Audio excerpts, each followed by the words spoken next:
Hello, good evening guys. আজি আমি হয়গ্ৰীব মাধৱ মন্দিৰ গৈছিলো।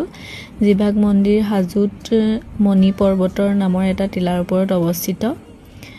ইয়াত মানে বিশেষকৈ বিষ্ণুৰ এক অৱতাৰ হয়গ্ৰীবক পূজা অৰ্চনা কৰা হয়। দেখিছানে মন্দিৰভাগ পাইছোহি। মন্দিৰৰ এই গাত এলানি হাতীৰ প্ৰতিমূৰ্তি আছে আৰু এইবোৰ বিভিন্ন নিদৰ্শন মানে স্থাপত্যকলাৰ নিদৰ্শন এইসমূহ। এই মন্দিৰভাগ কিছু সংখ্যক বুৰঞ্জীবিদৰ মতে কোচ ষষ্ঠ শতিকাত পাল ৰাজবংশৰ ৰজাই নিৰ্মাণ কৰিছিল আৰু পাছলৈ 1543 খ্ৰীষ্টাব্দত ৰজা ৰঘুদেৱে মন্দিৰটোৰ পুনৰ নিৰ্মাণ কৰিছিল বুলি জানিব পাৰি। এয়া মই আৰু মানুহজন গৈছিলো। এয়া মন্দিৰৰ ভিতৰভাগ, একদম ভিতৰভাগত মোবাইল ব্যৱহাৰ কৰিবলৈ নিদিয়ে। আমি আহিছো থুলমূল এটা ভিডিঅ' প্ৰস্তুত কৰিছিলোঁ।